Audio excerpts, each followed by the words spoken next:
म्हणजे त्यांचं नाव काय होतं? कंस. हा, तर ही वस्तू रूढ. तो खूप रूढ होता आणि त्याने ना कृष्णाच्या सगळ्या भावांना मारून टाकलं होतं.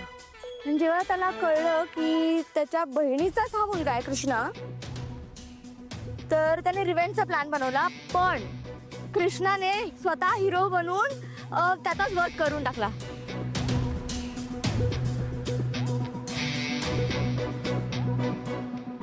ग्रेट ना? अगो काय या हा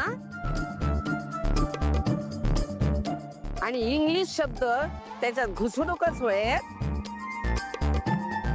हो सावली, तू काय येता सांग बघूया. प्रयत्न करते आजी. संत एकनाथ महाराज, विंचू चावला काय मी करू, हे भारूड प्रचंड प्रसिद्ध आहे. पण त्यामागे सुद्धा एक कथा आहे. ती कथा सांगावीशी वाटते आज मला.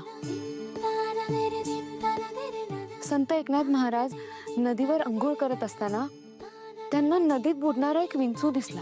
त्या हतबल झालेल्या विंचवावर महाराजांना खूप दया आली.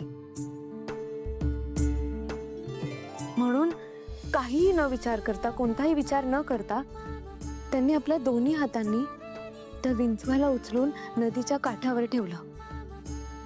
पण हे सगळं करत असताना त्या विंचवाने त्यांनाच डंख मारला. पण महाराजांनी त्या विंचवाचा तो डंख सहन केला, पण त्याला नदीच्या कडेवरच सोडलं. पण पुन्हा तेच घडलं. विंचू पाण्यात पडला. महाराजांनी त्याला वाचवण्याचा प्रयत्न केला, पण विंचवाने महाराजांनाच डंख मारला. हे सगळं होत असताना नदीच्या कडेला असलेली लोक महाराजांना म्हणत होती की का वाचवताय तुम्ही त्या विंचवाला, तो तुम्हाला डंख मारतोय, नका वाचवू त्याला.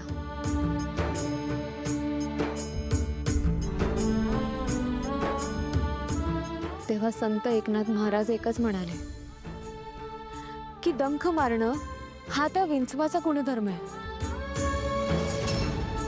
पण त्याच्यावर भूतदया दाखवणं हा माणूस म्हणून माझा धर्म आहे.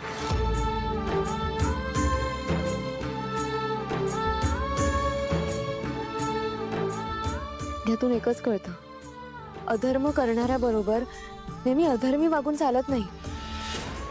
त्याला सत्याच्या, धर्माच्या, चांगुलपणाच्या वाटेवर आणायचा आपण प्रयत्न करायचा असतो. हो, पण ते समोरच्याच्या हातात असतं की नदीच्या कडेला राहून आपलं आयुष्य सुरळीत घालवायचं